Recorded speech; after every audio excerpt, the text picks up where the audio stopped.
ก็ในเพราะคำว่าด้วยทั้งไผ่ไทยเขาคาดล่าไม่ว่าเครื่องระนาของกัมพูชาในหัวปากในเด็กขึ้นลองเด็กขึ้นแทงบอก50 ปุ่นเลยนะผมว่า50 ปุ่นในเขาใจตื้อก่อนแล้วก็ในสมาปังตึกในตีมอก10 วันในตีเฮ็ดให้กัมพูชาในเครื่องระนาเขานั้นเต็มเพียงโป้ค่ะเนาะเครื่องระนาก็ได้ใจในปังตึกนั้นเขาเต็มเพียงโป้เลยก็ตีจังย้อนตีจังย้อมอุกก็เป็นก่อนไล่ค่ะเนาะมื้อได้ก็เขาตึกทางว่าเขาไล่กัมพูชาในตึกตีเขาตึกมีเฮียงต่อสู้อยู่ในข้าวยามมื้อเลยในได้ก็ย้อนเปิดเขาถ่อมเขาตู้เขาปลอมเขาพังคำไรถ่อมเขาเป็นตี้มันนะครับเนาะเขาก้นมันจะหนังโลปองซึ่งเขาหลอกก้นซึ่งเขาว่าเขาตึกในข่าวกัมพูชาเขาในเขาลาดว่าเขาตึกไกลซึกไทยในซึกไทยในหมัดเจ็บกับซองเฮงปลายนะครับเนาะตายกว่าในนับโหเฮียงมันค่ะเนาะอันในเป็นซึกเป็นภายดังกัมพูชาเขาออกปืนเผาเฮียงเลยกัมพูชาเขาใจข่าวปลอมต่อก้นซึกเขาก้นเมืองเขาหลานในย้อนเปลืองเมืองเขานั้นเขากุ้มกำไรสื่อข่าวว่าก้นเมืองเขาก้นซึกเขาไรยินข่าวอันนี้ก็บอกว่าเขามีแห้งใจนะครับเนาะตีมันได้ว่าตั้งอันเป็นตั้งการภายดังหลวงปองจึงเขาได้เขาฮูลีเขาเนาะว่าเขามีสันตาได้ต่อสู้ต่อไทยไรตีก็ก็ว่าก็ยังซื้อเขามันก็ซ้ำมีนับหัวเสียนมันขนาดเนาะอันนั้นก็มันได้เฮ็ดให้ปังตึกในจังยืดยาวกว่าอะไรอยู่สิตาก็ก็ว่าตื้อตั้งแต่ได้ปีนั่นได้กัมพูชาเขาตื้อหนุ่มมีอะไรนั่นขนาดเนาะที่ว่าอยู่ที่ว่าตั้งภายไทยในตีเอาข้าวยำปอดอะไรก็คือเนาะข้าวยำปอดเสียปีอะไรในขั้นดีนะครับเนาะมือหรือในปังตึกเขามาคารัง6 วันในอะไรว่าอันไทยเขาซิมอะไรก็มีน้ำเยอะค่ะเนาะอันไทยเขาซิมอะไรอันหลักๆมันเดี๋ยวมีบอก3 ตีค่ะอันซิมอะไรดีๆได้ค่ะนะตีเลยตีเหลือเส้นนั้นก็ตึกต่อสู้กันท่องแท้ๆเนาะมังอันตึกต่อสู้กันแห้งๆก็มันจะนั่งตีสักแก้วเลยศรีสะเกษเนาะ2 ตีนั่นได้เลยว่าเปลี่ยนอันตึกกันแห้งอยู่ค่ะเนาะแล้วก็ตั้งจังหวัดตราดเนาะตราดนั่นได้อันนั้นก็เลยว่าตึกกันเปลี่ยนอันแห้งไว้อยู่เนาะตราดนั่นมันเปลี่ยนเมืองป่างเมืองเปียงมันใจเมืองอันมีคุยมีร้อยต่อให้ไทยเขาซิมไรในไทยเขาก็พัดอยู่ในพื้นที่ขนาดย้อนเพื่อว่ากัมพูชาเขามีจรวดลายลำกองนั้นนำแห้งหนาเนาะอันนี้ก็เขาได้ใจจรวดลายลำกองนั้นยื้อใส่แล้วก็ปากตั้งเฮ็ดให้ซึกเขานั้นขึ้นเขามาซิมที่อยู่ลอกลายเขาว่าขึ้นมาด้วยลอกลายแผนการตึกของซึกกัมพูชานั้นเขาเฮ็ดจริงหล่ะในเขาได้เอาเครื่องบิน PM21เขานั้นครับเนาะเครื่องบิน PM21เขานั้นเขาได้ยื้อปากตั้งกว่าที่เขาก็เอาก้นซึกเขานั้นเขายึดที่นั่นนะครับเนาะก็ได้เพราะว่าเขายืดดันดาเอาเนี่ยเขาได้ค่ายเครื่องเขานะครับว่าเขาค่ายในไทยเดียวเครื่องบินในกับปล่อยนะเขาได้ยืดดันดาเนี่ยขึ้นค่ายก็ในพวกไทยได้ขึ้นเขากับซิมเขาได้ขึ้นเอามาตั้งยาวก็ขึ้นยืดใส่ไทยให้เนี่ยไล่กัมพูชาเขายืดในมันจะว่าแบบยืดมันจะหนังล็อกไล่ยืดซึกกองโจรนั่นขนาดเนาะยืดเพราะว่าตันตาเนาะถอยเหมือนจะหนังหางซุ่มไว้เหมือนจะหางเตะซุ่มนะครับเนาะก็กำย่อมซุ่มพวกไทยเขายึดพื้นที่เขาขึ้นเขามายื้อเอาเครื่อง BM 21เขานั้นขึ้นมายื้อใส่ซึกไทยให้นะครับเนาะแต่ว่าซึกไทยก็แต่มีลองลูซุ่มลองมาเจ็บก่อนนำครับเนาะลองตายได้ก็ไปป้อมีนำเตะๆนะครับเนาะลองตายได้ก็ตึกนับหมอกโคซิมันก็ได้ครับเนาะสังเกตว่าบางตึกอันนั้นยาวกว่าไทยเขาได้ลาดอยู่ว่าซึกเขาตายก็คือเขานำมือเลยได้เขาต่อให้เขาลาดแล้วเขาได้ไปลาดมันครับในขย่ำมือเลยในมันเป็นในขย่ำปากตึกก็หนึ่งในกูย่างใจก้นซึกโตกนั่นขนาดเนาะตั้งไผ่กัมพูชาก็ในได้สภาวะการตึกกูเมืองนั้นมีไผ่ลาดมันในขย่ำปากตึกขนาดเนาะสังเกตว่าบางตึกในยาวลงกว่าในได้มันติลาดอยู่ว่าย้อนเบื้องนั้นมันหลุมมีกระสายเตี้ยนะครับเนาะมันจะหนังซึกตายกว่านึงก็ในขับปัน10 ล้านกับรถไทยในขนาดเพราะซึกขานเขาตายกว่านึงก็ขับปัน10 ล้านยาวก็ขึ้นจันบันแทงขนาดเนาะขึ้นจันบันก็บอกว่าตายก็ต้องมีเงินเดือนกินนั่นขนาดเนาะลูกหลานนั่งมีไรนั่นขนาดเนาะไทยเขาได้มีเช่นนั้นได้ขนาดย้อนมาจะนั่นได้ตรงว่าปางตึกตั้งเมืองไทยในได้ก็ต่อให้เมืองไทยในข้ายามือเลียว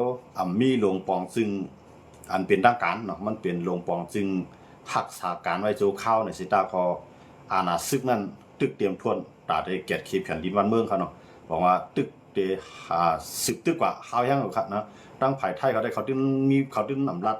หลายก้าวเขาได้รัดว่าปอกกำไรให้เปลี่ยนปางตึกอันปอกลื่นสุดอันนั้นได้เปลี่ยนอะไรเต็มหูขนาดนั้นเป็นย่างตั้งยังอ่านนั่นกันเนาะเป็นเป้าหมายที่ตั้งวางไว้ให้เปลี่ยนปังตึกปองลึกสุดมาเตะใจปังตึกในยาวหลายวันก็ยาวนะหนึ่งข้าวยามปังตึกมันปอดในแค่นดีนะครับเนาะใกล้กับวันหรืออะไรเป็นไผ่เป้นะครับเนาะเพราะว่ามันได้เฮ็ดจังได๋ติ๊กๆในก้นเมืองในได้ปลายก้นเมืองในปลายอยู่ปลายอยู่ปลายอยู่มีปังตึกอยู่ขึ้นเคียงกันอยู่เล่นปลายเนี่ยคือก้นเมืองในเตรียมในปลายเที่ยงวันเมื่อน่ะกำในเคียงซึกของกัมพูชานั้นอันเป็นเครื่องหนักอันใหญ่อันหลวงเขาเช่นนั้นคือเตมีตาเตลูกลามต่อเมืองไทยไรเนี่ยเมืองไทยก็ได้เอาเป้าหมายที่ในเซเลซิมเบียดมื้อในไทยในใจแผนการหนึ่งปล่อยทรายขาวเนาะปล่อยทรายขาวอยู่ไว้ในเมืองกัมพูชานั้น แล้วก็ปล่อยลาวเทียมเนาะลาวเทียมในก็หาพื้นที่หาพื้นที่หาพื้นที่ตอนตาเขาตั้งตับไว้ดีแล้วยาวก็เครื่องหนักเขาไว้ใต้ดินไว้เหนือดินในเขาได้ซอกขาดีในก็ลองหนึ่งขนาดที่ไทยก็ได้ใจกันนะยาวก็ใจด้วนจอบซอกเนาะยาวก็เสียงหรือซื่อนะอันที่ไทยเขาวางแผนหมดเลยนะครับเสียงหรือซื่อในมันจะว่าหาทองได้ว่ามันอยู่ดีไรคู่ของผู้เขียนนะครับเนาะก็ในเหมือนเจ้านางปั๊มน้ำมันนะอันปั๊มน้ำมันอันที่อันพื้นที่อันตัดใจน้ำมันเสร็จเลยใส่เลือดใส่ก้าก็ดีเนาะอันตัดต่อต่างเส้นไหนกันอันไทยเขาก็ติมังป้าเหมือนเจ้านางเลือกเป้าหมายปั๊มน้ำมันกำไรเทียงเส้นด้านกว่าเนาะว่าเส้นด้านก้ามว่าเนื้อคูนะไทยเขาในเขาติมังไปจ้าในกันเนาะอันนั้นแหละเมืองไหนก็เหมือนกันหมดในบางตึกกันในกันนะว่าเมืองเหมือนเจ้าว่าเขาอยู่เดียงแทงเมืองยูเครนรัสเซียมังกันมากในหนังรัสเซียเตรียมคำว่าอะไรในยูเครนก็มังเป็ดโคเนาะมังเป็ดโคคำน้ำนะครับเนาะมังเป็ดโคมังเป็ดเส้นตั้งวางหมากเส้นไหนเขาได้เส้นไหนนะมันเส้นไหนยูเครนครับเนาะก็ในรัสเซียก็เหมือนกันหนังยูเครนเตรียมจังต่อสู้รัสเซียอะไรดีนั่นไหนรัสเซียก็หายเบ็ดน้ำเนาะหายเบ็ดไฟที่ไรเป็นโค้งไฟฟ้ายืดเบ็ดที่ไรเป็นโค้งน้ำยืดเบ็ดนะเพราะว่าโค้งน้ำในจริงๆในกวนเมืองกวนในว่ามันมีน้ำก็หยาบเขาด้วยเนาะเอาหายเบ็ดน้ำตีไรตีเป็นน้ำคำชื่อว่าน้ำชื่อว่านองลงคำชื่อว่าพายแบบเขื่อนมาเช่นนั้นแหละคำป้อมมังกันมายันภาษาเช่นนั้นว่าเป็นเขื่อนน้ำในป้อมมังมันได้ทมเมืองเนาะมันได้ทมก้นเมืองได้พิษเบืองในปางตึกอันเขาอันรัสเซียเขามังเวียดนามมันมืออันนี้เขาอยู่ในเดียงนะอันรัสเซียเขามังเวียดนามนั่นเขานำหมายถึงน้ำกินครับเนาะมันเสียงว่าพวกน้ำป่าเขาพวกน้ำป่าพวกน้ำกินเขาในเขาไว้ทีละลูกทีละมาเขาได้มังเวียดนามเขาเนาะอันนี้ก็ให้ก้นเมืองในหยาบร้องน้ำก็ในหายเวียดไฟเนาะไฟในมันตีเฮ็ดไทยเขาหุงพักในเฮ็ดไทยเสียงมันเฮ็ดไทยไฟเขาคือเลี้ยงมาเนี่ยอันนั้นก็เฮ็ดไทยเขามีน้ำอุ่นใส่ตื้อเนี่ยนั่นในเขากัดนะครับเนาะจังว่าเช่นในรัสเซียเขาหายไปหมดฮะเนาะยูเครนเขาในนำเอาไฟตัดที่เฮ็ดน้ำอุ่นนี่ก็มีครับเนาะก็เลยใจพื้นเนาะก็เลยใจพื้นเหมือนเมืองเขานะครับเนาะมันเป็นจังนั้นอันตัดได้ตัวน้ำตัดได้ตัวน้ำเพราะว่ามีไฟฟ้าในมันดูได้ตัวเขาเนาะมันมีเครื่องเฮ็ดไฟเครื่องเฮ็ดน้ำอุ่นเนี่ยมันมีไว้ครับเนาะแต่ว่ารัสเซียในเมืองเขากัดนะยูเครนของรัสเซียในเมืองเขากัดเขาก็เลยใจเรากัดในมังมันเลยในไทยในก็กะไล่นั่นก็เนาะมังเวโครงสร้างเขาว่าโครงสร้างแล้วกันเนาะอะไรเป็นเส้นต่างตัดได้ต่อต่างก้นซึกเขามันก็หมักกว้างเขาไทยก็เลือกมังเวียดนามเครื่องบินในปล่อยลงเวียดยาวก็ตีมาเส้นในไทยเขาในฮันโมเราคันให้เขาย่ำเหลือเขาได้ด้วยนาคอมพิวเตอร์เขานะครับเนาะเขาได้ใจ GPS ใช่ไหมแล้วก็ติดตามเนาะแล้วตั้งหลักเทียมตั้งแสนเขาลิงก์จุกันหมดได้นะครับอันไทยเขาต่อสู้ได้กันนะเลยว่าเอาเครื่องเทคโนโลยีเข้ามานำว่ากำในกัมพูชาก็อันกัมพูชาได้รับมือต่อไทยแล้วได้มือเดียวได้มันมีPM21เนาะ PM21เด้อันนั้นจะเป็นจรวดระดับกองครับเนาะแล้วก็จะมีPHL03เนาะ PHL03เนี่ยจะเป็นจรวดครับเนาะจะเป็นจรวดก็เป็นเส้นใหญ่นั่นครับเนาะอันนั้นยืนเลยหมอกปาก30ลักเนี่ยอันนั้นได้เข้าไปฮัดใจครับเพราะว่าเขาใจมาปุ๊บในไทยเนี่ยได้ยื้อใส่เมืองหลวงพนมเปญในไทยในรัฐไว้จังได๋ครับเนาะสังเกตว่าสังว่าเขายื้อมาเมื่อใดก็บอกว่าเป็นตีเสียงสุดของกัมพูชามื้อนั้นอันนั้นเขานั่งเขาใกล้กับไทยเนี่ยเขาก็ไม่วางใจเขาครับสังเกตว่ากัมพูชายื้อมาปุ๊บในเขาได้ถือเลยตอบแทนขึ้นอันนั้นก็ในพื้นที่จังได๋ได้ถือเลยยุกย้ายค่ายตีก้นเมืองนั่นคือเตรียมระยะเพศนะครับเนาะอันนี้ก็เขาไปหางเฮนห้องหับอยู่กันเก่าเนาะมื้อแน่อันกัมพูชาไปใจนั้นมีเร็วมีอันเป็น PHL เนาะ PHL03 ในอันนั้นได้เข้าไปหัดใจพอเข้าใจมาปุ๊บในไทยก็ได้ด้วยว่ากัมพูชาใจเครื่องแห้งมากก็คือไทยได้แห้งหรือนั่นเนาะไทยได้จังนั้นมันจังนั้นเพราะว่ากัมพูชาเอากล่องอากาศแม่กวดได้มามังก็ได้ก็ไทยก็ขึ้นเอากล่องอากาศแม่กวดในหมอทานในมังที่ไหนมันได้เป็นจังนั้นก็ในพวกเขาเครื่องลงเขามาในไทยก็เครื่องบินหายที่ไหนมันเขาได้กว่าจั่นกันเนี่ยยุคเป็นจั่นในขณะที่ว่าอยู่ๆได้กับมังเลียวเป็นหมดอะไรมันกลมไรครับย้อนมาสั่งเนี่ยมันติดพิษปักเฟืองวงการจึงเมืองเนาะกฎหมายระหว่างประเทศเนี่ยมันมีมันคุ้มครองไว้อยู่ย้อนเมืองกัมพูชาก็เป็นเมืองเขาในจัดจึงภาคเมืองนึงนะครับเนาะไทยก็เป็นเมืองอันเขาเมืองในจัดจึงภาคเมืองนึงเพราะว่าไทยในเฮ็ดป่วนเปลี่ยนอาราเนี่ยจัดจึงภาคเขาจะเอาตั้งพิษต่อไทยเนาะอันนั้นก็จังมีไทยนั่นครับเนาะอำว่าการกล้าการคายเนี่ยอำว่าเครื่องกองการได้ซื้อต่างเมืองเนี่ยที่ในไทยได้ถูกปีกนะครับยังบ่จังเลยไทยในได้ด้วยกว่าคักเป็นตอนสังเกตว่าไผมีเชียงแต่นี่ก็มังเลยเต็มที่ได้กัมพูชาเนี่ยมันยาวหึงเอาครับนะก็มันจังมังเลยเต็มที่มันก็เลยมังก็จอมเป็นคักเป็นตอนมันนะครับเนาะอันนี้ได้อยู่ที่ว่าตัวโน้ตทำได้ต้องตีมีบคา2กกันได้ในคำขึ้นไหนครับเนาะเพราะว่ามาด้วยไผไทยนั่นได้เรียบเตรียมถอมนะถอมในก็ว่ามันได้มีแนวตั้งของเขาอยู่ตีถือเลย ทำตัวโน้ทำเสร็จแล้วให้ซัมปอเข้าบางตึกก่อนไรเขาก็ได้อุบลองว่ากัมพูชาเนี่ยเป็นก็ลุกลามลงกัมพูชาเป็นก็ห้างหมากลงกัมพูชาเป็นก็ป่วนเปลี่ยนข้อตกลงMOU ลงในอันในไทยในก็ได้จะลองตั้งเส้นในเสด็จต่อสู้กันเนาะกำในทางลองหนึ่งสมพ่อหรือว่านู่นที่ในอานามมีเตรียมเนาะแต่ได้อุบประธานาธิบดีโดนัลด์ทรัมป์ในเซต้าก็อุบเซต้าก็ให้เพราะว่ามีอานาเตรียมมันจะหนามือไปยุบสภามือไปย่าไปลงบองจึงนั่นได้ก็มันก็ติไปเปลี่ยนแล้วนะครับเนาะยันเบื่อมันเปลี่ยนกลก็ทักษะการกันนั่นกันเนาะอันในจอมพ่อหรือว่านู่นที่ในข้าวยามมือเดียวกันเนาะบอกว่าเมืองไทยก็ตึกสืบเปลี่ยนปากตึกกันหาวแห้งครับพี่น้องเขาเนาะฟังตึกในได้ไปย่าไรพอมันเหมือนจำหนังอันที่ไทยเขาตั้งเป้าหมายไว้ได้ไทยเขาได้เลยยึดกุฏิตีอันอยู่จำเดียนนี้ไทยเนาะก็ในไทยในยึดคอไรสิเลต่อสู้กัมพูชาล่ะในตั้งสองจึงเมืองในที่ขาพิดกันในขายิบปักเปิงจึงเมืองขาในขายิบเหมือนกันกำไรกัมพูชาซ้ำยิบ1 ต่อ 2 แสนเนาะหมายถึงว่าแผ่นดินตั้งกว้างของกัมพูชานั่นครับเนาะ1 ต่อ 2 แสนหมายถึงตารางกิโลเมตรนั่นครับเนาะหมายถึงลักไม้มันนะลักไม้ลักบองมันกำไรไทยซ้ำยิบ1 ต่อ 50,000เนาะอันเป็นในแผ่นดิน1 ต่อ 50,000อันก็เลยมีข้อตกลงในอันเลยมีข้อตกลงอันในไทยเนี่ยเดี๋ยวอันซิมขึ้นให้เสียงๆเนาะกำไรกัมพูชามายิบไว้1 ต่อ 2 แสนนะครับเนาะ1 ต่อ 2 แสนแผ่นดินของกัมพูชาเลยมักมัน1 ต่อ 2 แสนนั้นมันถึงที่ไหนมันเหมือนจะว่ามันมี2ปักเปิงลักเมืองอันที่เขายิบกันปักเปิงจึงเมืองที่เขายิบกันไว้ในก้อนนึงในมันเป็นฝรั่งเศสในเขียนเตรียมปันเนาะฝรั่งเศสเขียนเตรียมปันนะครับเขียนเตรียมปันกัมพูชายันเปว่าฝรั่งเศสในเข้ามาอุเปิงเมืองกัมพูชาเนาะเมืองกัมพูชามันนั้นไปเป็นเมืองก้อนขอถึงเป็นเมืองขึ้นกำในฝรั่งเศสเมื่อนั้นไทยเขาซ้ำไทยเขาซ้ำไปมีเฮียงแต่ได้ต่อสู้ฝรั่งเศสเนาะก็เลยเมื่อนั้นมันไปเป็นเมืองไทยมันถูกเป็นเมืองสยามเขาเนาะมันถูกเป็นเมืองสยามก็ในสยามในซ้ำกับห้องฮับจอมฝรั่งเศสเนาะจะห้องฮับยอมฮับไรอันฝรั่งเศสเขามาเขียนแต่มันแผ่นดินเขานั่น1 ต่อ 2 แสนเมื่อนั้นเมืองสยามนั่นมันไปเป็นเมืองไทยแล้วเนาะมันไปเป็นประเทศไทยที่เป็นประเทศสยามเมืองสยามในกับห้องฮับจอมกัมพูชาเขาก็ยิบไปเขาแน่ก็ในฝรั่งเศสนะครับขึ้นถอยพวกฝรั่งเศสถอยเอาปันกัมพูชากำในอเมริกาน้ำขึ้นเข้ามาพวกอเมริกันเข้ามาในอเมริกาในซ้ำขึ้นมาเขียนเตรียมบันแทงพื้น1 ต่อ 50,000ปองว่าแผ่นดินกัมพูชานั้นย่อมกว่าแผ่นดินไทยตื้อเหลือมาเท่านั้นให้ได้ก็ในดังเตนั้นมากเขาในก็ชิมกันแผ่นดินนั่นคันเนาะห้างขายยิบคอปักเปิงเหมือนกันเนาะคอแผ่นดินเดียนดินเขาเหมือนกันก็ในขาสมักมันว่าสันปานน้ำในหมายถึงว่าน้ำในไหลก็ดังไหลผายพุ่นน้ำเป็นของกัมพูชาผายในน้ำเป็นผายไทยก้อยก็ว่ากัมพูชาสมักขุดน้ำเนาะขุดน้ำมีน้ำในเฮ็ดให้ห้องน้ำในไหลเข้ามาในแผ่นดินไทยกำในผายพุ่นก็ตกเป็นของกัมพูชานั่นครับเนาะเอาน้ำในเฮ็ดอันแค้นไว้นั่นน่ะนะเพราะน้ำเฮ็ดอันแค้นในน้ำในมันจังค่ายตีเขารู้ว่าก้นอยู่ที่ก้นขุดขนาดเนาะกำในกัมพูชาในมาขุดน้ำในไหลเข้ามาในแผ่นดินไทยก็ตีเรือก็ตกกับเป็นของกัมพูชาตีลินครับเนาะกำในไทยเขาทำว่ามั่นใจนะอันเขายึดไว้ในน้ำในมือกูปอกในมือเขาลาวเทียมเขาเตียกไว้เนาะเอาลาวเทียมไปช่องไว้ปักลักเสาหินไว้นั่นมันลึกเข้ากันในกัมพูชาที่กัมพูชาเอาในข้าวยามมือเลี้ยวเนาะไทยเขาทำว่าเป็นของเขาว่ากัมพูชาในหลักขุดน้ำเขามาเอาน้ำในไหลเข้ามาในฝั่งไทยของเขาเอามีน้ำเต็บตัดนั่นขนาดเนาะเหรียญแค้นมันเหมือนนั้นเขามีน้ำเต็บตัดที่ไหน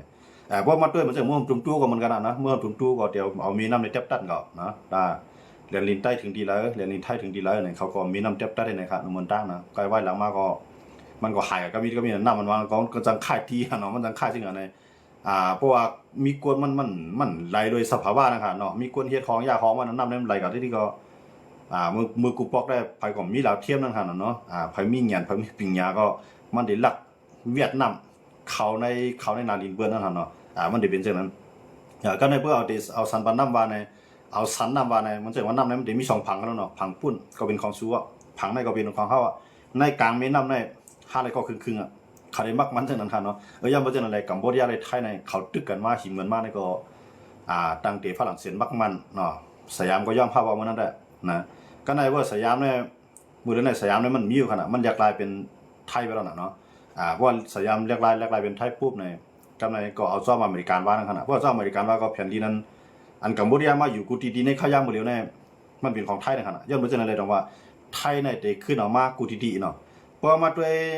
ตัวกว้างมูจังได๋ได้มันเปลี่ยนห้อยผีมือเขมียนครับนะเฮามาด้วยว่าผู้วันซื้อๆกันเนาะเฮาว่าเนาะมันบ่ผู้เป็นไทยใน เที่ยวเขาผีไม่ไล่มือเขาได้เป็นทางเมียวพวกเป็นคำเมียนในผีไม่ไล่มือได้เป็นทางเมียวไล่ให้กองมูเนาะเหมือนเจ้านาง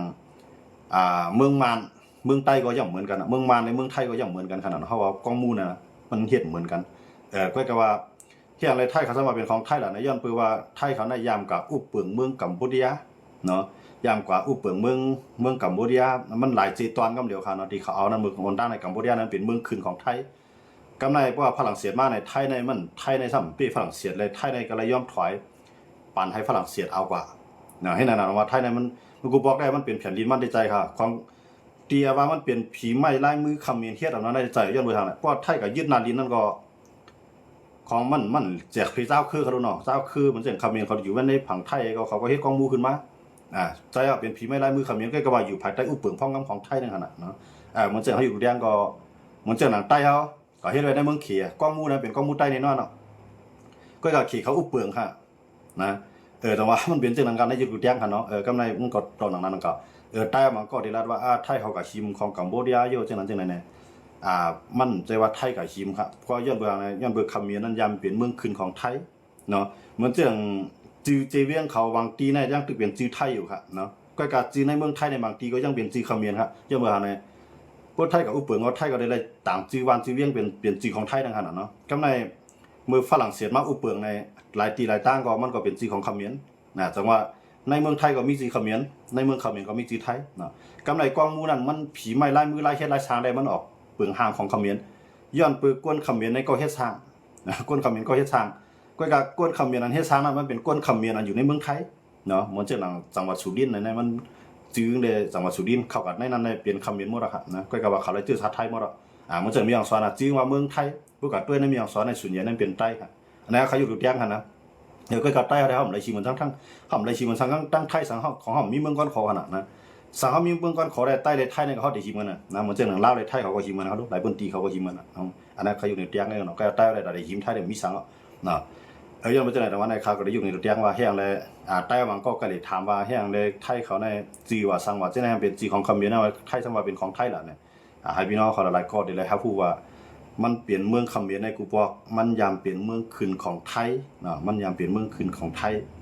ไทยในกับอุปเมืองกูว่าในไทยในอาณาจักรมันสูงนะอาณาจักรมันไกลนะมือปานสยามค่ะนะมันใจมือปานไทยมือเดียวกันเนาะมือปานสยามในอาณาจักรของไทยในใครว่ากว้างยาวไว้ขนาดตั้งเมืองต่อถึงเมืองมอนบนเมืองมอนก็มึงกูบอกนะตั้งจะหอคำมอนหน้าหอคำมอนได้คำพูดกันเนาะลุกของหน้าหอคำมอนคำพูดก็กว่าตั้งไทยในเขาจำใจกันมวนดังขนาดเมื่อนั้นในมอนเขาก็มีอาณาจักรนะเป็นเมืองอันมือปานเจ้าภาพให้เจ้าภาพมันก็เขาว่าเนาะมือปานเจ้าเมืองปานนั้นใจตื้อเปลืองเจ้านั่นค่ะนะเมื่อนั้นในไทยทั้งมอนเขาจะได้ก็จำกันมือเจ้าหนังใต้เขาจะได้ก็ในแผ่นดินใต้ดังเสียงในมันเป็นแผ่นดินสยามว่าซีมันก็เนาะมันเป็นแผ่นดินสยามก็สยามมันก็มันดุตีใต้ได้มากค่ะนะสยามมันว่าเนี่ยฝรั่งเขาตาวันโตเขาห้องว่าสยามเนาะเตี้ยมันเป็นเชียนนั่นค่ะแหละเป็นใต้นั่นน่ะเหมือนตั้งในกวนยวนในเงามันเตี้ยพอมาตัวในปืนมันไหนเขาห้องตัวเก่าเขาว่าใต้ครับนะห้องใต้ยวนก้อยกาไทยเขามาอุบเปลืองนะเพื่อเขาลาลองในได้เวลาลองปืนในติ๊กต็อกไก่บอกค่ะเนี่ยนะอันนั้นก็เลยสติกค่ะว่าคาลาลองปืนลาลองไทยเราสั่งในกำนำในติ๊กต็อกในเด็กพิกแบบดีลาว่าเขาค้าในสอส่วนยาเก้ามันเดี๋ยวว่าจะไหนต้องเขากันนะอันนั้นก็เพื่อเขาว่ากว่างนาลาเขาทำถึงยับเบียนค่ะนะยับบอกนะอันนั้นก็เดี๋ยวมีปัญหาแต่ว่ากูบอกเลยว่าสยามเนี่ยเพราะไทยเขาว่ามันมีความหมายนะก็คือมันลูกตีว่าแชนนั่นแหละแชนมันอยู่ลูกตีตาวันตกเขาห้องเขานะลูกตีอังกฤษเขาห้องเขาเมื่อนั้นในมันเป็นอังกฤษเขาฝรั่งเศสเขาก็รู้มีอาณาจักรเขาเนาะมีอาณาอันนี้ชิมแผ่นดินวันเมืองวันนี้กันนะก็ในลูกตีสยามในใต้เขาดึงห้องตัวห้องใต้เรื่อยๆนะก็กลายเป็นห้องใต้เขาในเปิ้นที่ห้องว่าแชนเนี่ยกำในไทยเขาในที่ห้องแชนในเขาห้องออกเขาก็เลยห้องว่าสยามที่เตรียมเปลี่ยนอันเดียวไงนะมันเปลี่ยนอันเดียวก็ในไทยมันได้มันมีไทยมันได้มันมีนำติเนี่ยมาไทยเนี่ยก็ว่าเขาละลายเผาละลายคือว่าเป็นเขาได้มันนำไงเนาะมันจะไทยก็ได้ตั้งแต่อยุธยาสุโขทัยกรุงเทพเขาได้มีกว่าใดขนาดเขาได้เต้งขนาดก็ว่าเขาซ้ำแจกทางเจ้าคือเขาอันวันนั้นมีเฮาไว้เนี่ยเขาใจกว่ามันไหนเนาะเมื่อกูบอกเขาไปเขียนแค่ในเขาว่าสยามเนี่ยสยามประเทศเนี่ยว่าไว้เสียไทยในซ้ำขึ้นมาเขามาปิ่นเล็กลายแบบเนาะเขาหลุดใจจื้อไทยมือแรกก้นนั้นต่อสู้ ใครจะให้เมืองไทยได้ขึ้นใจจื่อสยามได้มันมีนำหรอกก็มันออกมาอะไรนะออกมาปุ๊บก็ในมันเคยแจกให้ว่าขึ้น10ด้วยแทงเงาลายปางตึกตั้งนอกเมืองแทงอีกหนึ่งค่ะเนาะอันนี้ก็จะเป็นปางตึกตั้งเวเนซุเอลาและอเมริกันเพราะว่าเขามาอ่านก็ได้จังตกเลื่อนเขาเนาะหลายวันมาเขาเลยมาทุบยากันดองเมืองเวเนซุเอลาเนี่ยครับนะเมืองเวเนซุเอลาเนี่ยก็พอเขาขามาด้วยใน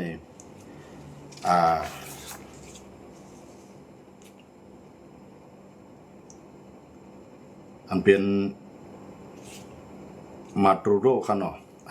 ดีเป็นประธานาธิบดีในค่ะนะอเมริกันในใจโป้ที่เรียกค่ะนะมันเลยเนี่ยเพราะตัวเดียวมันเหมือนเย็นกว่าครับทั้งสองจึงเมืองในค่ะนะเหมือนทางเย็นกว่าที่มันเย็นครับอเมริกันในกว่าซิมน้ำมันเวเนซุเอลาในคือลง2 ลำค่ะเนาะมือว่าเนาะกว่าอเมริกันในกับซิมแทงเวเนซุเอลาในมาตูโรในมันพร้อมตอนตัดที่เฮ็ดปังตึกตัวอเมริกัน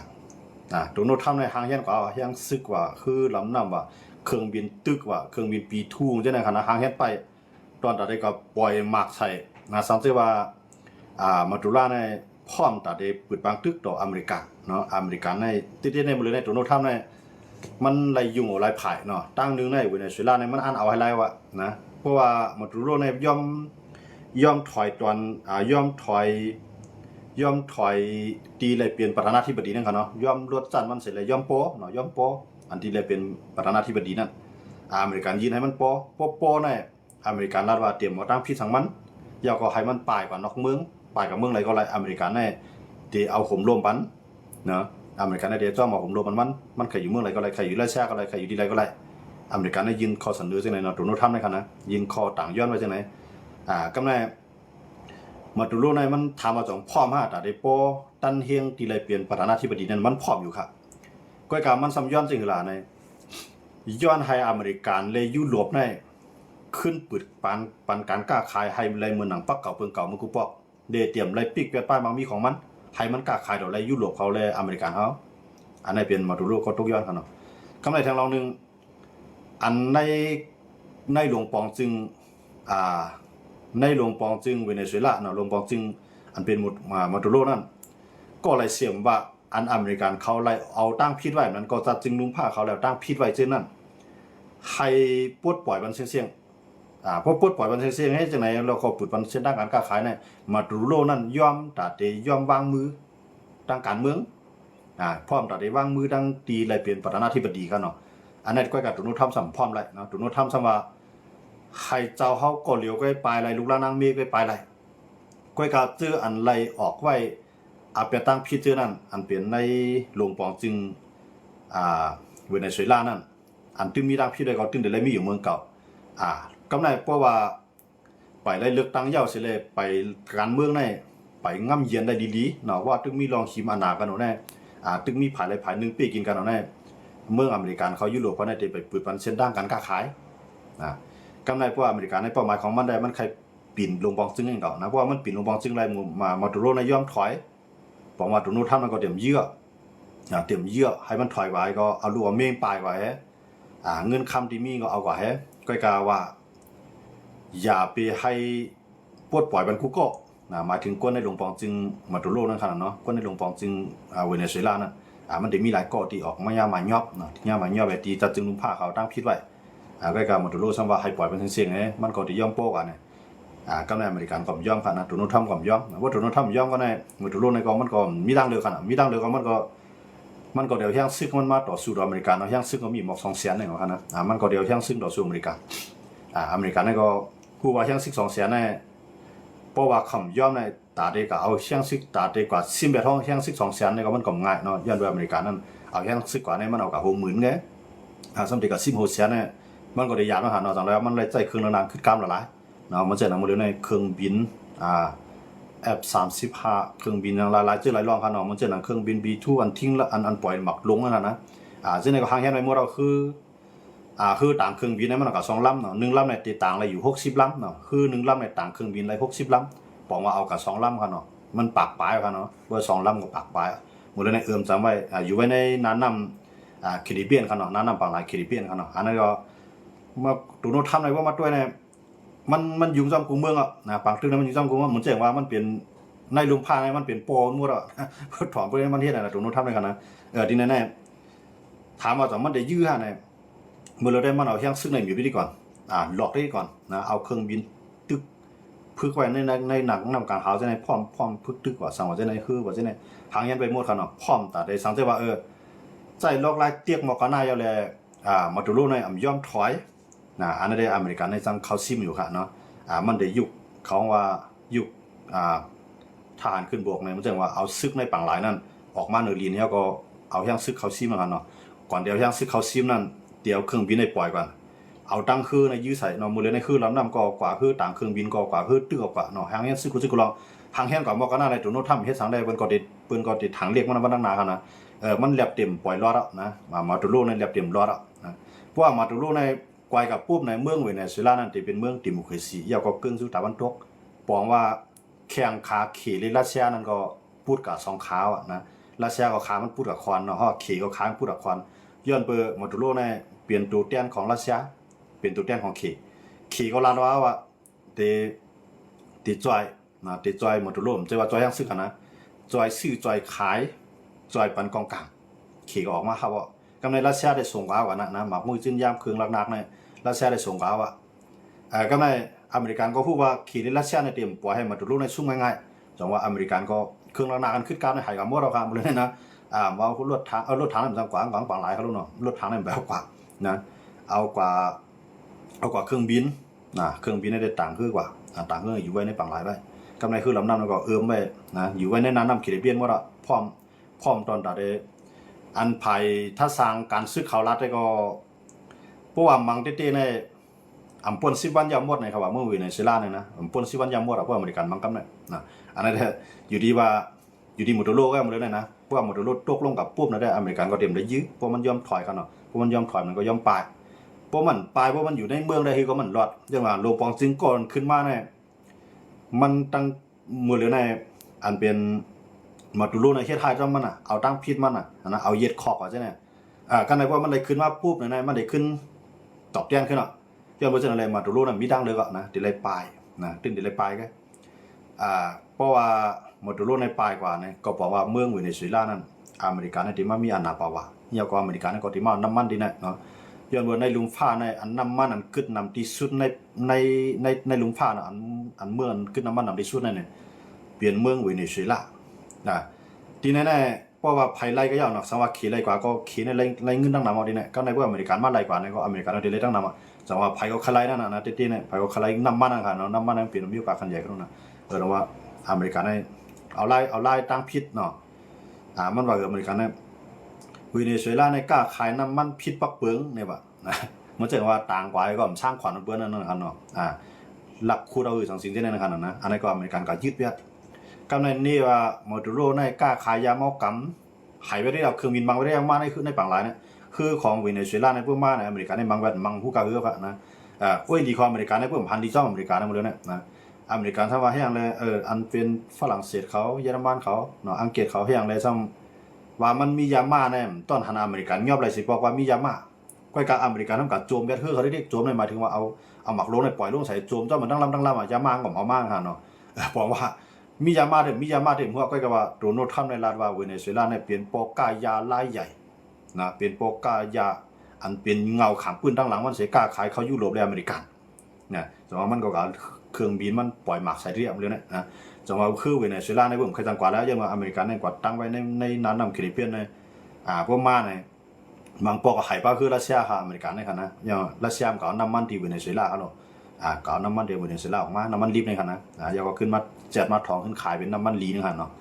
ก็ในอเมริกันในมังว่ารัสเซียของบอกใจอเมริกันที่เก่งของบริเวณนั้นก็ไปจังมังมันไปจังมังอเมริกันอย่างมันมียูเครนเขาเลยยูเครนในตึกมันยุโรปก็ตึกจอยยูเครนอะไรรัสเซียในใจดำน้าอเมริกันนั่นเลยมันไปจังคือนะมันก็กระย่อมซุ่มเองนะย่อมซุ่มน้องคือมันนะครับเนาะแต่ว่าแต่ก็ยื่ออเมริกันน้ำเสียอเมริกันนั่นว่ามันเปลี่ยนคือพิษปักเปลืองมันเปลี่ยนคือต่อยาในอเมริกันตั้งพิษต่อยาในใส่ลองอันนี้ดีเวเนซุเอลาในอเมริกันในพี่น้องเขาได้รู้ว่าอย่างมันเย็นกว่าเวเนซุเอลาในอเมริกันในหันใจจอมมาลาดอกลาในบางก้อนต้องถามมาจากไหนข้าวก็เลยมาลัดบอกว่าไปเย้าค่ะเนาะอเมริกันในตึกมาวัน2 วันมังคือเป็นลำ2 ลำที่ไหนดีๆค่ะมันมังดีๆใกล้กับว่า เพราะน้องว่าเอาแห้งซึกในกดดันนั่นขนาดเนาะกดดันในว่ามีความเท่าที่ห้องว่ามีเงี้ยนขนาดเนาะเอาแห้งซึกในมีเงี้ยนดีก่อนจิ้มเข้าก็ในเพราะว่ามันไปให้เวเนซุเอลาในยืมมันตั้งเราของร้องเลยนะมันไปให้เวเนซุเอลาในยืมมันตั้งเพราะเวเนซุเอลายืมมันตั้งปุ๊บนะได้เครื่องบินนะได้มันเต็มต้องผ้าอ่ะเนาะของปากปลายอะเนาะลำหกหนึ่งคือลำนำเอาคือลำนำใจ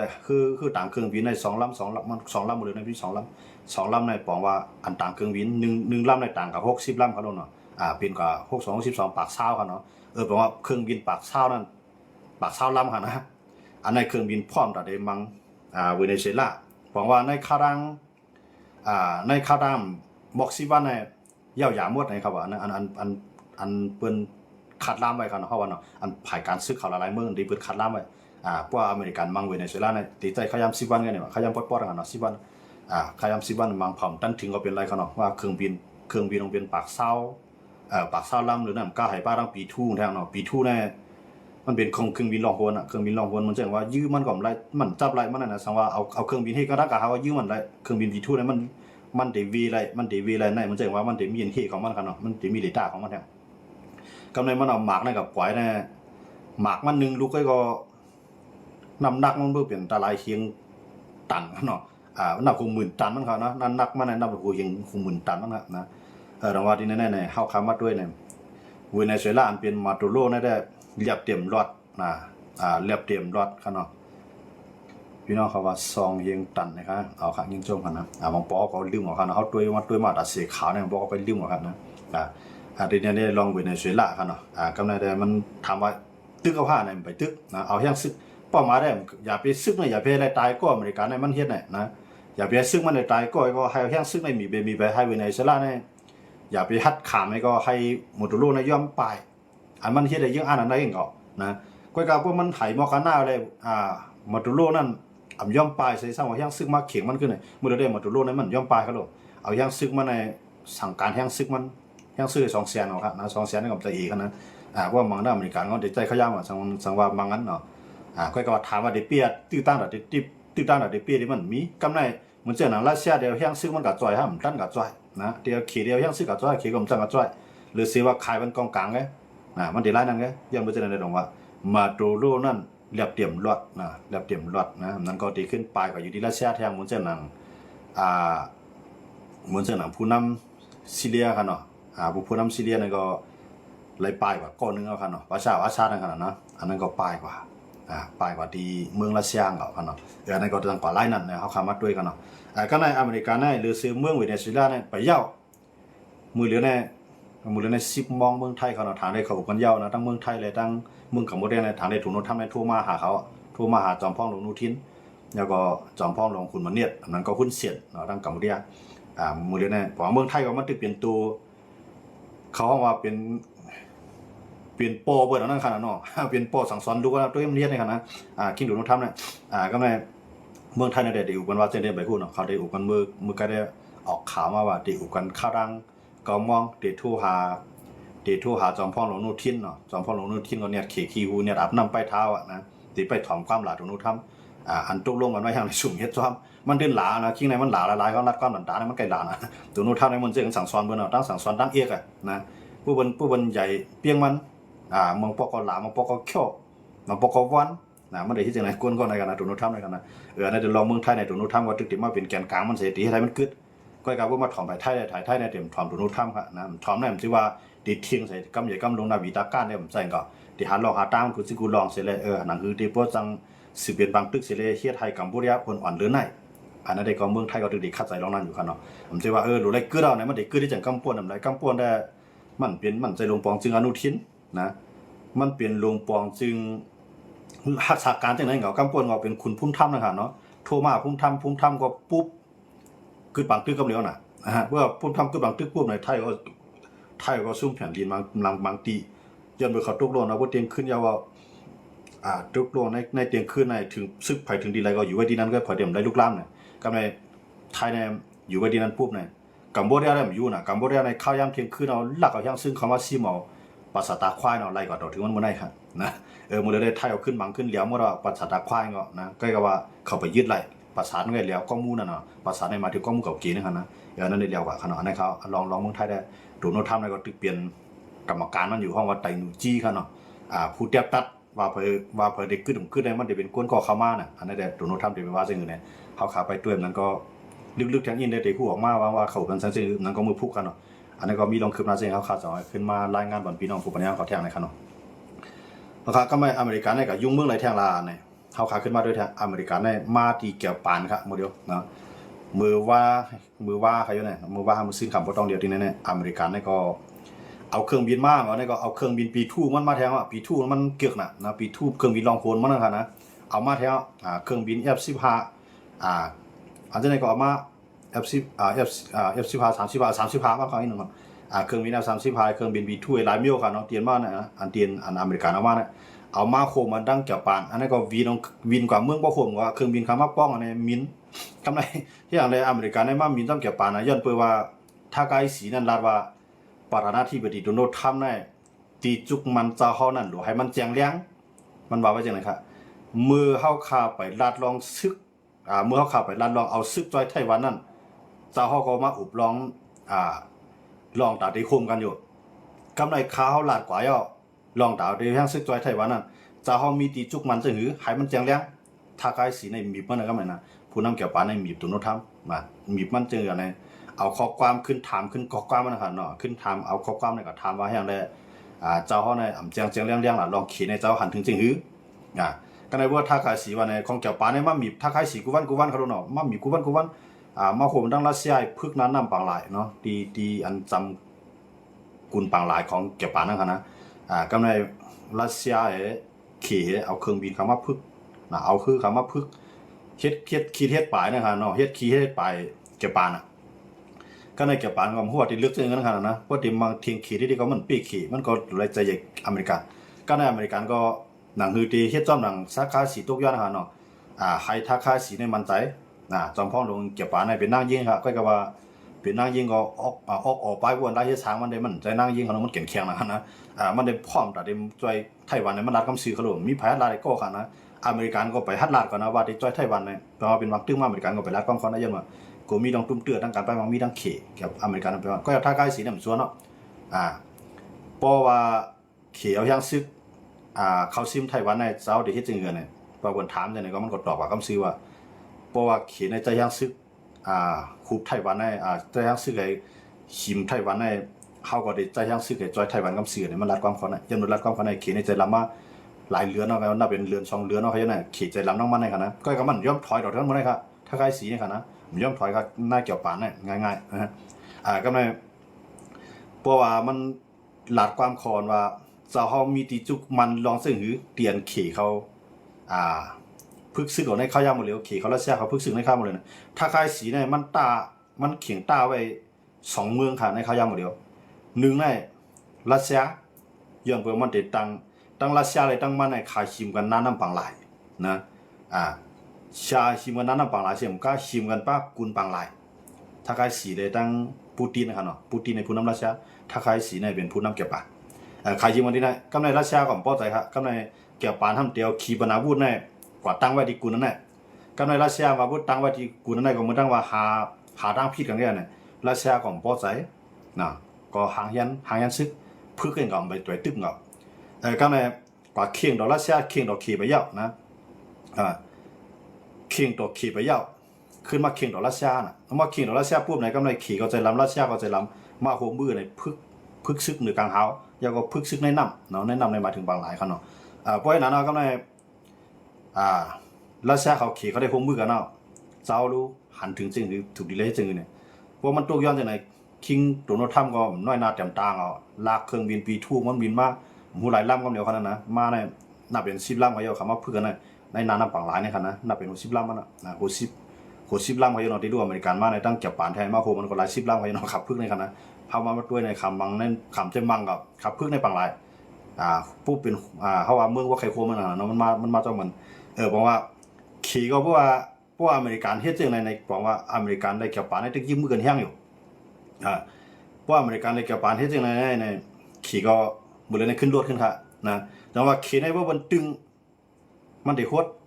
ผู้บนโคตร มันได้เตี้ยขี่ในเด็กจังนั้นอเมริกันก็บ่เปิงกับว่าเมืองดอกเมืองใครกับลาดเดียวกันนะใครกับลาดเดียวกันก็เกี่ยวป่าในเข้ามาด้วยในเกี่ยวป่าในตั้งแต่ถ้าใครสีขึ้นมาในแข็งแห้งนะถ้าใครสีขึ้นมาเนี่ยชน4ชน5เลยมือเลยเรือเสียมีปัญหาดัง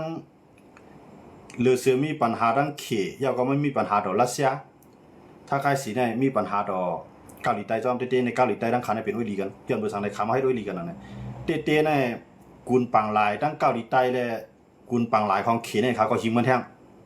นะน้ำปังลายเขาหนุ่มใจกุนปังลายน้ำปังลายน้ำปังลายเขียนได้บ้างครับเกาหลีใต้เนาะเกาหลีใต้เลยตั้งเกี่ยวป่านเขาก็มาหิมมันแท่งครับเนี่ยเพื่อเขามาหิมมันในเต้ในขาเป็นอุ้ยลีกันที่ขาเป็นอุ้ยลีในก็มันใจลองสั่งก็ย้อนไปว่าเกาหลีใต้ซ้ำมีเกาหลีเหนือเป็นผู้เขียนกำในเกี่ยวป่านก็ซ้ำมีเกาหลีเหนือเป็นผู้เขียนขา2ก้อนในตัดได้ควบมือกันเสียเลยหับมือเกาหลีเหนือย้อนไปเกาหลีเหนือในมีนิวเคเกาหลีใต้ก็ซ้ำมีเกี่ยวป่านก็มี2ก้อนมีนิวเคย้อนรวมมีนิวเคได้ขาอะไรมาเฮ็ดก่อกันกำในเมืองเกาหลีใต้ก็มีซึกอเมริกันในเมืองเกี่ยวป่านก็มีซึกอเมริกันนะเห็นอะไรขาอะไรเฮ็ดก่อกันก็กับว่าติมันในถามว่าขาหักกันฮะเนี่ยขำหักกันฮะขาก็หิมน้ำปังลายกันนะตั้งเกาหลีใต้เลยตั้งญี่ปุ่นหิมปังหลายกันก็กับคำตึกกันก็หิมปังหลายกันกำไรเกาหลีใต้เลยขี่ก็ซ้ำหิมปังหลายกันเกาหลีใต้ก็มีตั้งเลือกการอะไรไม่เฮ็ดก็เกี่ยวป่านอันนั้นถามว่าผู้เขียนของผู้เขียนนั่นมันจำเป็นไต้โก้นั่นขนาดเนาะเพราะว่าคำมีผู้เขียนก็เดียวกันตั้งเกี่ยวมือเลยในเกาหลีใต้ได้เข้ามาด้วยในวายเสียอะไรผู้นำก็ในขึ้นมาในติโอนไว้อินนะติโอนไว้เต็มโปรัดความแข็งแห้งนะใครว่าโอนแห้งไว้มือเลยในมันนัดว่าตั้งเกี่ยวป่านในขีในก็เข้าได้อยู่กึ่งกลางมันว่าไว้จังไหนเขาเนาะกำในตั้งรัสเซียเลยตั้งเกี่ยวป่านมีปัญหาในก็เกาหลีใต้ในระบาดได้อยู่กึ่งกลางมันบอกว่าเกาหลีใต้เนี่ยเอาตัวรอดทั้งกล้วยทั้งหมดเลยนะกำในพวกเกาหลีเหนือเตี้ยมันมาปุ๊บเนี่ยมันก็ได้เรียนหาเกี่ยวป่านนี่นะเกาหลีใต้นี่กันนะอย่างไรมันกูเกาหลีเหนือล่ะเนี่ยเกาหลีใต้เนี่ยที่มันกูเกาหลีเหนือมันกูนิวเคเหรอนะพอย่างซึกต่อย่างซึกในเอาตั้งขึ้นใหญ่มันว่าเอานำกัดตั้งแขนว่าเนี่ยพอย่างซึกนำว่าได้เปลี่ยนเกาหลีเหนือก้อยกับพวกเครื่องนักว่าซ้ำเกาหลีเหนือในเครื่องมันหนังใกล้ๆกับเป็นเครื่องยอกของมือปานสหภาพโซเวียตเนาะกำลังว่าเป็นเครื่องยอกก้อยกับเกาหลีใต้เป็นเครื่องหมายละลายเกาหลีใต้ในส่งออกเครื่องกองกลางในลุงฟ้าในมันก่อมย่อมภายในเนาะก้อยเกาหลีเหนือในมันส่งกองยอกให้เขาเลยนะแต่ว่ามันเปลือนจากนั้นภายในมีอย่างซึกน้ำมีเครื่องหนักน้ำก้อยกับซ้ำมีเงินกำในเกาหลีใต้ซ้ำมีเงินน้ำอย่างซึกเด่นป้อนน้ำก้อยกับเครื่องนักซ้ำแข็งมันมีจังไหนกันเนาะว่าที่ในอ้อยลีก็เป็นผู้เขียนเราเป็นอ้อยลีนะย้อนว่าเนี่ยผู้เขียนก็เดียวกันนะครับเนาะจังว่าเขาคำว่าด้วยที่ในมือเหลียวในอันแข็งต่อขีนะฮาลาในอำใจอเมริกันนะอำใจเกาหลีใต้ก้อยกาเป็นเกี่ยวปานก็ได้ว่าเกี่ยวปานแข็งปุ๊บในไต้หวันในก็แข็งกันเดียวนะไต้หวันในก็เอากลุ่มเอามูลเกี่ยวปานกันเดียวครับนะไต้หวันในปีนึงมากก็ยังตื่นเตะโคมตั้งเกี่ยวปานเสียเกียรติเขตจึงเมืองกว่าเนี่ยมันถึงว่าไปจังไหนกันเนาะบอกว่ามือเลยแน่อเมริกาในเนี่ยตั้งเวเนซุเอลาก็มันไรกว่าตาดีกว่ายึดกำไรเกี่ยวป่านในก็มันจังปล่อยผ้าก็กะไรมาจนมือท่าคล้ายสีทุกย้อนกำไรตั้งเมืองไทยในก็เพิ่มมากกว่าไรนะพวกปล่อยไอ้ขีดจัดการนี่ก็กำลืนซื้อมาเด็กเขาท้องขีหมดอ่ะสองมันก็สำคัญนะคาเลตานะตีมาเตียกกัมพูชาเดไทยเนี่ยตีเป็นสิ่งอื่นเนี่ยเขาขับไปด้วยกันแทงวันดังหนาครับเนาะเอาค่ะคำขึ้นในก็ลาดมากก็ยาวข้าวก็พี่น้องเขามาก็ว่าแข่งเอานอนครับเนาะเขาขาก็ได้ย้อนขึ้นดีในเสียย้อนในตรงตักใหม่สูงพี่น้องเขากูเจ้าในขณะเพื่อเขาขาดรัดขาดวันการเมือง1 ล้าน1 ขลัดเนาะเปิดเดี๋ยวว่าก้นล้มพงล้มผูก็ยาวนะก็กับว่าอันนั้นแหละมันใจเขาก็เหลียวเนาะในกำผ่านลุมผ้าในหลายๆก็อ่อนกันใจคอความใส่คอซุบใส่ความเสกขาดล่ามอยู่ห้างไผ่ห้างมันในขณะอันคำว่าลาดกูว่าในก็1ในวาสนา2ในก็ใจหักนั่นกันเนาะพวกมีวาสนามีใจหักในมันลาดเลยครับลาดทั้งวันลาดกูวันเฮ็ดเจียงข้าวเขาก็ขายอยู่ยาวาหลายก็เต็มเฮ็ดไรกันเนาะหลายก็อันเปิ้นแก่แขนเดือข้าวเขาก็มีดังนำในใกล้กันนั่นแหละเขาแก่หรือเขาขาดจมเขาก็เนาะเขาย่ำหรือเขาขำสิซ้อมเขาเนาะย้อนเบื่อเนี่ยกวนเอาขาเนี่ยเขาเกี่ยวติมุเคยซีนว่าเนี่ยมีศูนย์ลาดมีศูนย์บ่นมีศูนย์เฮ็ดสร้างก้อยกาอันเขาขาลาดเขาขาบ่นเขาขาเฮ็ดนั่นตื่นเตะอำเฮ็ดให้ไผตกเตียมเนาะอันนี้ก็เลยว่ามาปันอาเกี่ยวบางอย่างกันมาเรียกลายป้ายวนตาหูกันอำใจมาสั่งสอนกันเนาะอันนี้เขาขามาต่อไต่ใครนี่ปันอยู่ยอพี่น้องเขาหลายก็เตนอนในถ่อมเสียงใต้จอมือมังก็นอนรับทุกถ่อมใต้จอแม่หนังหรือพวกเตเป็นเสียงอื่นหวยนอนรับกันเนี่ยอันเจนก็ขอยู่ยอว่าเตมีอยู่กันเนาะย้อนมาจากไหนมังก็ว่าใต้จอมไปมาได้ไปนอนในก็เจนก็ย้อนมาก็ซ้ำมีอยู่ในความชิดจมอย่างนำกันเนาะอันพี่น้องเขามาปันแห่งกันกันเนาะเอาค่ะยินจมขอบใจน้ำในคำคือในก็ ย้อนให้พี่น้องเขานอนรับฟันดีกันสิครับในกันอันคารัดกว่านั้นข้อมูลมันมาปกติจังยบย่อมอยู่เนาะมาปกติจังป่นหรือกว่าอยู่ในนั้นได้อยู่ที่พี่น้องเขาหมอดีเพนหมอทัศน์เสหมดปันอักแกมอังเงียนป้ายวนตั้งหูในข่าวก็เป็นอันยินจมขอบใจนำพี่น้องของเกาะในกันเนาะเอาครับยินจมขอบใจน้ำในกันเนาะกำในข่าวก็เดี๋ยวย้อนไล่อ่านปันข้อความอันพี่น้องเขาเตรียมตามมาปันนิดนึงครับเนาะรายใจปัญญาอยู่ค่าในกันเนาะเอาค่ะยินจมค่ะที่พี่น้องเขาเกียกรายใจกันเนาะปัญญาอยู่ค่าในกันเนาะเอาค่ะยินจมค่ะผมชอบมากครับในกันเนาะเอาค่ะยินจมนะครับยูเคียนครับลูกพี่จอมนะครับเอาค่ะลองยูเคียนได้มือเหลียวตั้งรัสเซียก็ตึกสิเป็นบางตึกใหญ่กันครับเนาะนั่นได้ก็มันไปยาวไรเนาะพวกต่างบ้านมาสองไปขึ้นมาหกทุ่มยันแทงครับ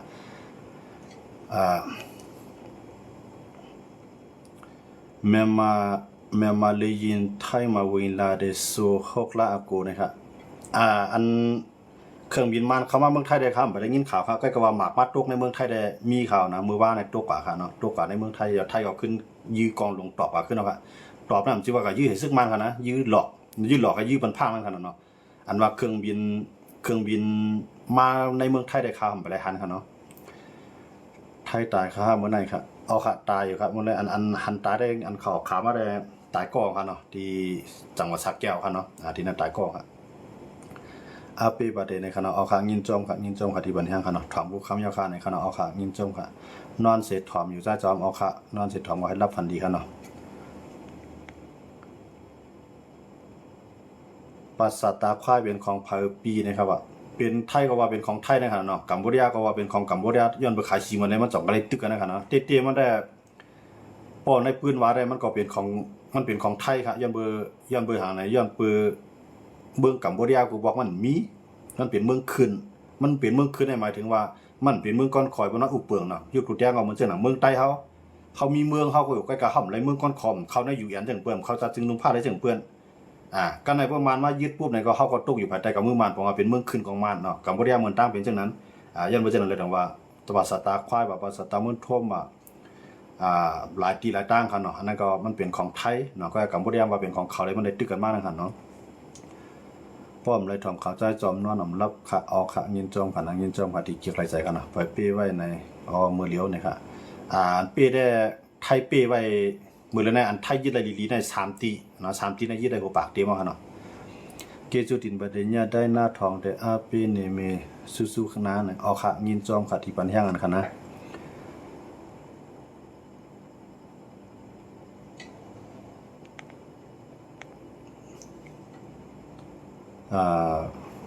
เมื่อในไทยเขายี้กันอยู่อำไรด้วยเขาเหตุการณ์ทอมตัดสิอำไรด้วยข่าวเหตุการณ์ตัดสินนะครับเอาครั้งยินจมค่ะเมื่อในตึกกันข่าวตึกกันทั้งวันค่ะนะตึกกันทั้งวันเอาครั้งเมื่อในก่อนนะมือ6 ค่ำในก็ยังสืบตึกกันแท่งครั้ง6 โมงมันก็ได้ตึกกันแห้งก่อนนะมือหรือในมันตึกกันแห้งในมันเด็ดตึกกันหนู2 7 ตอนเนาะ7 ตอนสากแก้วเลยตั้ง7 ตอนอย่างในสุรินทร์ค่ะเนาะ2 ตีในตึกเป็นบางตึกแห้งครับผมดูพีทุกวันครับในคณะเอาครับยินจมครับที่ปันแห้งกันกูวันกันเนาะสู้ๆครับผมติดตามทุกวันเลยครับสู้ๆครับในคณะเอาครับยินจมครับยินว่าเนือน677ไทยเขาซิมไรแทงยาวเอาครับเมียเนาะครับที่นั่นมันเป็นตีลำลองค่ะเนาะย้อนเบื่อมันเป็นพื้นที่สูงนะมันเป็นพื้นที่สูงเพราะว่าเขาซิมไรเนือนอันเป็นกุ้งนั่นค่ะเนาะเป็น100นะครับเนาะ100 677เนี่ยพวกเขาซิมไรที่ไหนเนี่ยเหมือนสนังกล้องมูเก่าเก๋เทียงตีนั่นเขาก็ได้ซิมไรง่ายนั่นค่ะเนาะ